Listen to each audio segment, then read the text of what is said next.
Hello and welcome back. Today we are continuing our Great Qing run. We got a pretty big market, kind of going on here that's spread nice and far.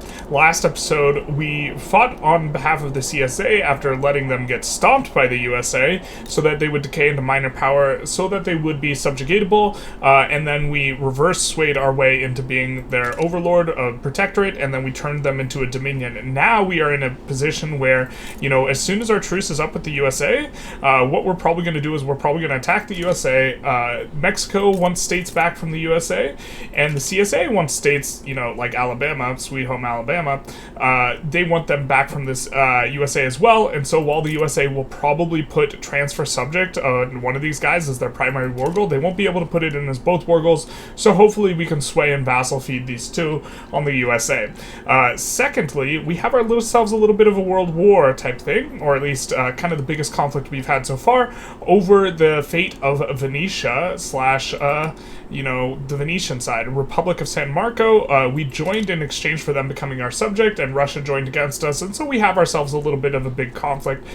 This episode we also might begin starting a sort of transition where we are starting to build up Guangxi, in particular really tall. Now this is patch 1.5.9 where in particular migration is just really kneecapped, so maybe this is not the best strategy. You notice we have a little bit more traction here because we actually have been building up tall here specifically, in addition to trying to build specifically in places where we have unemployed. We're really trying to go after the unemployed, but we're trying to push economies of scale here. Our plan long term is to use not just a road maintenance edict for the faster construction here, but also to use a throughput edict in our, encourage manufacturing campaign here in Guangxi, when we have, several hundred of these. And so we're starting to get our several hundred, of these manufacturers, and we're starting to move in that direction.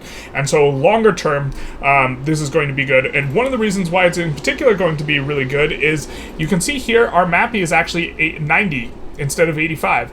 We are getting a bonus from the Yangtze River, if we can hover the tooltip correctly. We are getting a bonus from, we only have stock exchange and the base value, but we are getting a 5% bonus from the Yangtze River, and we have another 10% coming our way eventually in terms of technology, after we get Zeppelins, which is going to give us 5%, and Macro, which is going to give us 5%, which is actually going to mean 100% MAPI. And so we will be able to source everything, at market price, which is, pre 1.5 type of thing.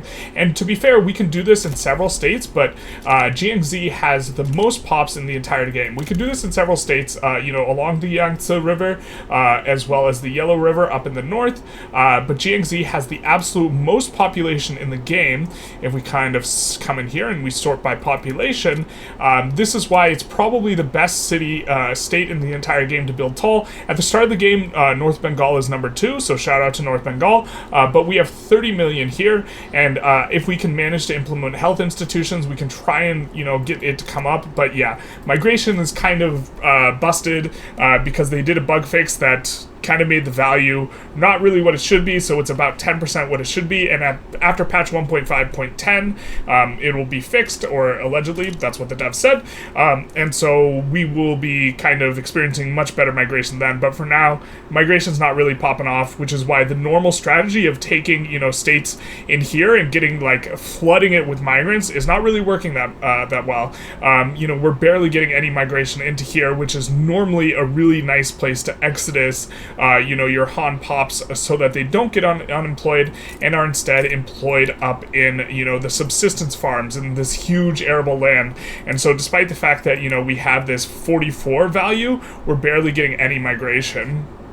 And this is off of the plus arable land here. So we're going to still keep trying to get immigration like this, but on this patch that we are currently on, 1.5.9, you probably don't want to play a new world country where you're going to rely on migration, because migration, it's a little bit rough right now. Russia seems to be having pretty significant difficulties, and I don't know how I feel about this, but what's happening is the front line is moving effectively faster than they can, move around their troops to assign to it, or they're kind of abandoning it. Both of these at once. It looks like they managed to finally catch the front line a little bit, but they are really struggling to keep up with this. I'm not sure if maneuvering is going to be an extremely strong aspect. We're not using a ton of mobilization, for transportation, but this is something you can use in order to help the maneuverability and to maybe get these runaway fronts that allow you to push a whole bunch. But it looks like they finally caught the push. Austria, we are slowly pushing into maybe. It looks like maybe not too well, actually. But in any case, I do believe that they can be enforced below 0 without us. Ooh, wait. We actually have to seize the... No, we do not need to seize the Austrian capital. So really all we have to do is just prevent Venetia from getting overrun, and then we will have ourselves a nice little subject. Notably, our GDP kind of clunked down at the start of this. Part of this was we lost trade routes or trade route volume because we were running convoys over here, but also we were running a ton of trade with both Austria and Russia, and so overall this hurt our prices particularly bad. We're kind of having a little bit of trouble with the money as we had last episode, but we don't really need to worry too much because this is temporary. These are the new icons saying all of our routes are not working properly as a result of things. Man, looks like the AI is really not they're not sure what to do here. They're having a little bit of trouble. Struggle bus time. Speaking of, let's give them a little bit more trouble because it looks like they're not putting anything in Ingria here, so maybe we can get a little bit of a landing in Russia. We kind of have these, we have two landing specific armies here that we changed the color on. The icons on. These guys have as much mobilization as possible, so if they land in, they will get a very fast push. They also have 4 generals each, so that they will be able to push in 4 states at once. Looks like, actually this guy got sent back to the Russian front, so they will be able to catch us. But the idea is that this, if it gets through, it can push really fast with the half cavalry, half infantry. It might even be possible that we want to have it be even a higher ratio of cavalry, because my understanding is this occupation is proportional. It looks like this is peacetime, but this occupation is proportional to the amount of units, so we're not really getting 30% battle occupation, we're getting 15% because we have half of our army as cavalry, so it's possible that you want to just eat the penalty for having too many cavalry and instead get more battle occupation. But at any rate, that was a little bit anticlimactic. I don't know why they ticked down so ungodly fast. Maybe it's just because they were losing all the battles, losing a bunch of troops. I'm really not sure, but we now have San Marco as one of our subjects. We could reduce their autonomy if we want. 6 infamy, maybe it's worth it, maybe it's not. I think we will chill for now because we want to stay under 25, as we've been doing this entire time. Good guy China, not interfering in U.S. affairs at all here. So we get steel frame buildings, and now after this war we maybe want to consider moving the capital to Guangxi, because we now can survey a skyscraper site per our journal entry. So this is going to be... Why can't we survey a skyscrapers? I think we have to be at peace to actually do that one. So we will consider moving the capital to Jiangxi because there's a whole bunch of reasons we want the capital there. It will cost us a bit of bureaucracy, which we have, and authority, so that's not a big deal. We're also going after Kutai here, looking to kind of acquire a lot of Borneo. It's very resource dense in general, with the eastern portion having oil and the western portion having gold, in addition to both having rubber and a ton of wood. And we're also helping out Prussia, at least a little bit, in exchange for a subject whom we maybe can do this Confederation of the Rhine thing. If we do it now, it sends over the subject. It gives our subject over to Germany, and we're thinking maybe if we transfer all the Prussian subjects, we might be able to confederate the Rhine without it sending on over Red Rover, Red Rover. And so that's kind of asked to become subject. Big nice. Galetti. You want some help? Alright, well, works for us. Become subject, which will give us a native interest in the region. We also are landing currently with them, so we will pick someone else to do this pushing in Galetti. Not going to be too big a deal. Let's see you say yes, and then we'll send on over a couple of units, actually. And we have a Papua Uprising, which we will also send over. So just kind of a bunch of little small ball expansion. Nothing's too crazy right now. we're trying to stay under the infamy mark. I think that kind of we are going to wait for a while until we can reduce autonomy in Persia, because we're going after the Persian resources. Also, we have taken the opportunity to not renew our trade agreement with Russia. We had one before. I think we want to just generally trend down on this because of, I think eventually we're going to want to release Perm and take Perm for the resources, and so because of this, we are going to look to eventually trend towards not having good relations with them. Looks like we get, okay, Confederation of the Rhine just completes automatically, and so is it our subject? What's going on here? Confederation of the Rhine, is it just over? Is that journal entry just over? I guess because they were... okay, so since they both declared decayed below major power, I think that just closes the journal, so there will be no more confederation because Austria decayed to major power from great power. Wah wah. We are starting to really pop off to some extent, and so this will cause various powers to, you know, decay as we get our prestige really large, and also annex small guys. It will make there be fewer and fewer GPs and major powers as time goes on. So we saw that we are actually NAT spreading civilizing mission, and since we are going to run out of NAT spreads pretty quickly, we want to actually be very aggressive about doing stuff ahead of time, and then if we're not spreading it, not actively researching it. So what we're going to do is, rather than researching civilizing mission with our active research, which only gives us 109 research progress, while our natural spread of civilizing mission gives us 150 years, we're going to gain some progress in Zeppelins, because this is going to be a technology we want to acquire a little bit more quickly than normal, and so we'll get a little bit of progress in Zeppelins, and then once civilizing mission finishes, then we will go malaria prevention. I think that colonization will become even better here in 1.5 because rubber seems more important because of the absolutely insanely good, PMs that we have on the tooling workshops for, the machinized steel tools. It says it doesn't make a whole lot of money right now. I'm not sure exactly why the tooltip is reading like this, but if you look at increased employment, moving towards having a ton of machinists is also an advantageous thing because we are trying to, remember, we could not go onto public health until we demarginalize the trade unionists. Getting a bunch of machinists helps us to demarginalize the trade unionists, which is one of the reasons we want to move the capital to Guangxi, is because we are going to have quite a bit more employment in machinists and engineers here, and so than we do in Beijing specifically. The arts academies are an interesting one that I think producing in the capital actually makes a lot of sense. This is our current capital, but I'm thinking that the capital here is going to be better long term as a result of kind of the labor considerations. Although Beijing's fine, maybe we could keep it in Beijing. The real problem is we can't get the pops to come to Beijing as easily as before, and there's 13 million more pops here in Jiangxi. So we tidy up what was a lot of wars, with Galeti and Prussia, and also over here in Borneo, monument to the emperor. Shout out to him. We're not going to even examine what the penalty is. We're definitely giving an emperorship, and then we are going to be moving the capital here. Notably, China starts out with their market capital in Guangdong, which is an interesting thing, but we're going to change the capital to Jiangxi here, which is going to give universal pop political strength. This is the main reason why we would want to move it here, in addition to wanting to build tall here, because we want to empower, yikes, that's a yikesy, but we want to empower specifically here, we want to empower up all the machinists that we have here, as we had mentioned earlier, and so we're going to move the capital here because now that we're at peace, we should have a survey. Where's the survey? What? What happened to our site? Alright, well, we'll take a look. I thought we could survey a skyscraper site because we're at peace and we have steel frame buildings. Womp womp. Let's take a look. Super nice pickup here with laissez-faire. Also notably that happened is after civilizing mission, we swapped to malaria prevention because we want to get this a little bit faster, and we just took, the progress on Zeppelins. We are absolutely, tech spreading super fast, but it's important that we don't actively research stuff that's going to spread to us, and so we want to be a little bit more aggressive, pushing the ahead of time techs with our active research, which is not as powerful as our NAT spreading.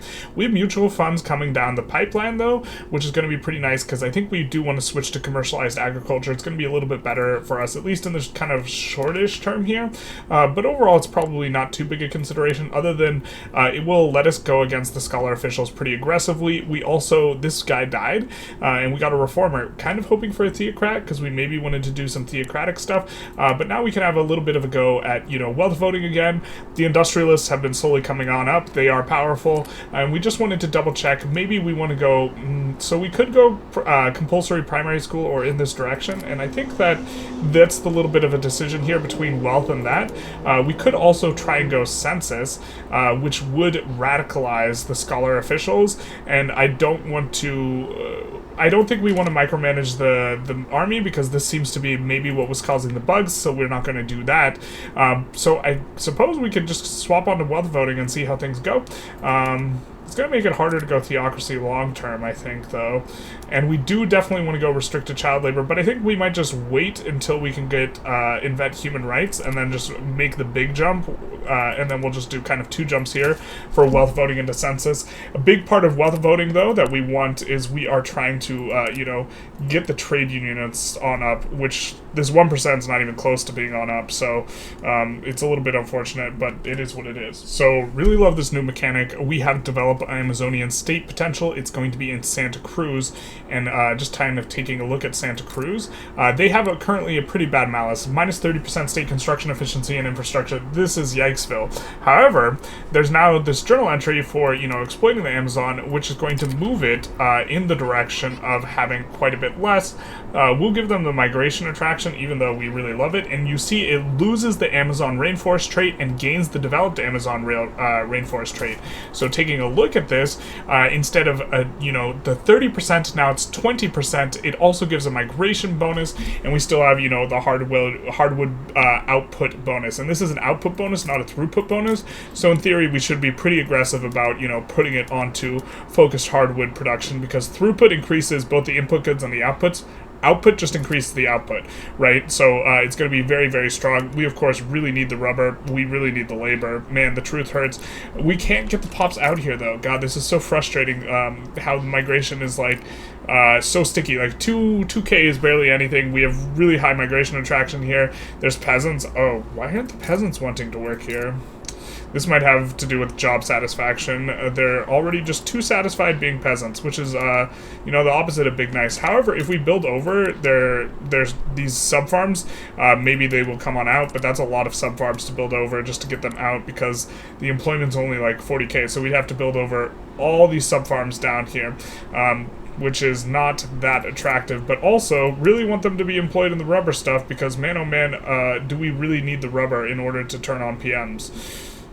So this is a bit kind of frustrating, but the state bonus is changing. This is a very cool mechanic. Very excited for seeing that in the Amazon. I mean, it's not exactly like we released Syria just for them to be full annexed by the UK.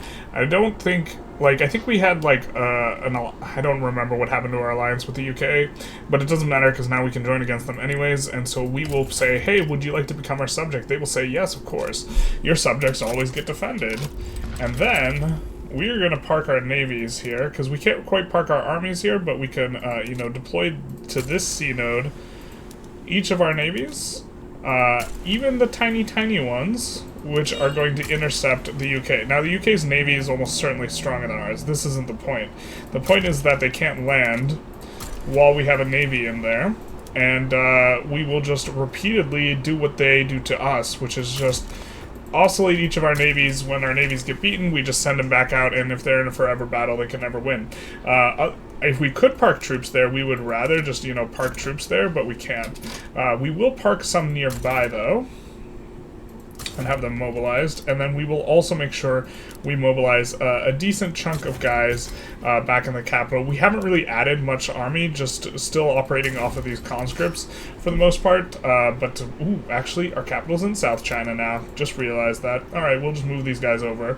But we did, we actually have a front. Didn't realize. Alright, we'll have ourselves a little bit of a show then. We have joined against the UK.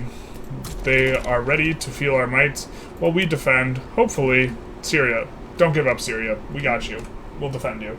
Kind of. The UK seems a little bit leery about trying to actually fight our navy to get in here. They just have these troops parked here, like this, I guess, and I guess they're going to try and land, but we'll just keep cycling navies over here. We tried to do a little bit of landing here, but, UK has no qualms getting naval supremacy over here, at least. And we just have this front that, okay, I mean, I guess they're pushing us a little bit, but they're never going to push us over here, and we have ticking war score on them and can tick them below 0, and they don't have ticking war score on us that they can enforce below 0, so it's looking like we will be able to defend Syria here.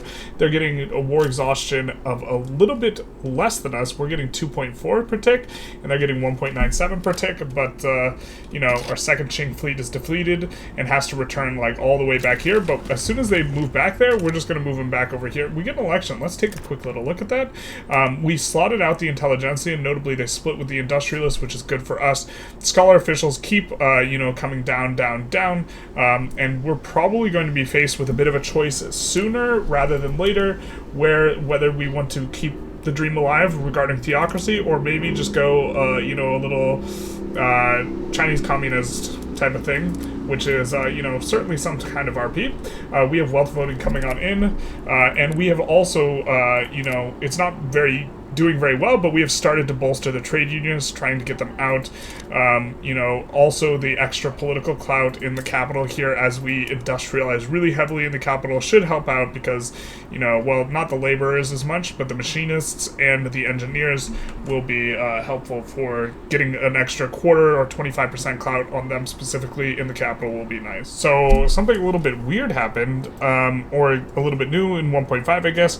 The new corporatist technology appears to give us the corporatist ideology on our Confucian scholars, which is spectacular because we have been trying to, they oppose public schools, shout out to them, but we have been trying to get onto public health insurance, and now, normally the devout supports public health insurance, but these guys do not, but now they endorse both public health insurance and regulatory bodies, which we're going to want eventually, and so this is going to be super nice for us because we are just going to be able to finally put in public health insurance. Now, industrialists hate it, but they're super happy for us passing other stuff from before, so we're going to go with it, and we are going to be able to get on public health insurance, which is going to be spectacular. We are going to want, a whole bunch more bureaucracy. We already have enough for one level of institution, but we're going to want more to be able to upgrade it. We're probably going to try and upgrade it to level 4. The plus 0.5 standard of living is going to be really nice for us, and so this is a pretty big come up off the back of, I was not even aware, does it even say anything on the tooltip? I mean, we didn't look super close at, everything, but where is it? Let's find it over here. The Corporatism tech just gave us the ideology. I believe that's what this was from, and so now, we have it on our devout, and now they support a whole bunch of different stuff as a result of that. So that's a bit of an interesting one, unlocking a whole bunch of cloud stuff. It's also going to make it easier for us to maintain high, approval, which is why, even though we've been taxing the absolute, pants off of our population, we still have more loyalists than radicals, because that very, very strong thing. We've been on high taxes for forever, and so this is pretty nice that this is how this is shaken out, because I was thinking we were going to need the trade unionists, but in fact, we can do it through the Confucian scholars. We still would like the trade unionist bonus, manufacturing industries throughput and workforce ratio, both very strong, so maybe we still bolster them, but maybe we rake back our bolster and instead, put it somewhere else. I'm not sure. Yeah, it's like the Mexico thing all over again. No idea why. They didn't get ticked below 0 at all. They were just sitting pretty, and they just decided to, throw in the towel here. Syria did. And so, I mean, they just gave up the bag. I think they gave up all but one province. I'm not sure if they got the war reps, from... well, it looks like they got war reps from them, so it was a mixed thing. But we, of course, would have preferred that we get more of the territory eventually when we annex Syria, which, of course, is the plan. And also, they just border guard themselves, which is, not ideal. But we can reduce autonomy and make them a dominion. Not exactly what we wanted out of this, though. Probably not worth having swapped them over to antagonistic, because now it's going to be hard for us to get, reverse sways for stuff like, more of Australia. Actually, we already have all of Australia, so we don't need it, but you get the point. So we just finished the aniline technology, which notably unlocks for us the synthetic plants. And I just wanted to talk about a little bit about, kind of the inputs here are fertilizer and sulfur. The inputs for fertilizer are going to be sulfur, and so this really leans into being really sulfur heavy. And we have states like Djenne, which have cotton, they have silk, and they don't have dyes. But with the synthetic plant and with the really high amount of sulfur, we can do some mappy things, where we lean into both of the textile mills, which are going to be consuming, sulfur dyes, or sorry, not sulfur, sulfur indirectly through the synthetic plants, but they're going to be consuming dyes from the synth plants. We can put down cotton here, we can put down silk here, and we can, maintain a really good mappy consideration textile mill off the back of this. And this is really good in some states, the really, really high sulfur potential states. I think that this is an interesting kind of thing, because sulfur is an insanely strong PM. Unfortunately, very often you won't be able to consume all the sulfur where you produce it, because sulfur is in really, really high amounts. Here, let's look potentials. Sulfur is in really, really high amounts in a small number of states, right? And so it's difficult to get this done, but we can do this, in terms of vertical integration in several states. Like here, for example, has a ton of sulfur. Sicily might be the very best example, because they also have access to, both silk and cotton and this type of thing. But Djenne is also an extraordinarily good example, and notably they can also do explosives pretty well as well, because let's find Djenne, there we go, because notably, like, paper is an element of explosives, and so if we put an explosives factory down, explosives also consume paper. They consume paper, check. They consume sulfur, check. And they consume fertilizer, check, check, check. All, like, turtles all the way down. And so we get to have very, very, like, good mappy when we have these high sulfur states. And, all of these are industrial goods, right? And then we're going to want some consumer goods mixed in, because we have a lot of employees that are not going to be peasants. They're instead going to be regular employees. They're going to consume goods. And so getting access to, a good, like, loop that will also include, these dyes and this textile mills that will be profitable is a very nice thing indeed for us to be able to get up here. I think it's time that we can click the button. We have been ramping up various construction sector stuff for steel frame building this entire time. We've been ramping up. We've been turning all these on. That's a big one though. Minus 450k. I mean, well, we said we were gonna do it. We're gonna do it. Boom. And this is, hey, we're profitable, the prices of everything increased, and then next comes the damage, which isn't too bad looking. They have to employ up a little bit more, but this isn't too bad. We're not running any shortages. We have a bunch more. Oh, wait, the construction's got to kick in. Yikes. I mean, we almost went bankrupt last episode. Let's see if we can thread the needle again. We might have to delete some construction sectors, but it will be better for us to be on steel frame building. Shout out to, getting our prosperity bonus on Chink Steel. Definitely very nice. Getting 5% state construction efficiency on everything. We're getting steel mills throughput, and we can take a look at prices. We are running a shortage. Man, it's so frustrating that we have, like, workers in places where we have rubber, and they just can't employ up.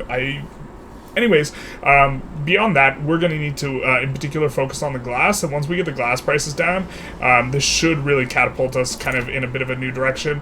And you can see here, this is kind of when we started doing the steel frame shitting. Maybe this was just a touch too much. I mean, how long will we have to figure it out? We'll have 40 months, something like this, because we have, we'll have like 60 months, we'll have like 5 years to figure this out. Yeah, this is plenty of time. I think we can manage this. Also, we can let we can try and overbuild infrastructure to help encourage the private queue, which has 8 million, in the investment pool. It has 8 million up, and ready to go. We will try and overbuild infrastructure in several places to let this take over a little bit, and try and see if we can thread the needle again. Shout out to the USA, starts play on us and is immediately worried about said play. So we put on the USA, in particular a war goal for Alabama, which would be actually going to Mexico. So we are effectively getting conquests for free via the fact that they are aggressive enough towards each other and want enough of each other's land that we can kind of vassal feed, at least as long as these guys remain dominions. Perhaps this strategy needs to be explored a little bit more, and perhaps, like, for example, we could open market and feed, like, the various, like, Eche or whatever. We could feed it to maybe the Qing East Indies. Maybe this is going to be kind of a strategy moving forward now that we have a little bit more dynamic sway mechanics. Sweet home Alabama. Come back to Mexico, please. There we go. Mexico. Not the goriest border ever. Just a normal thing. How How'd they get Delaware? I guess they've always had Delaware. The truth hurts.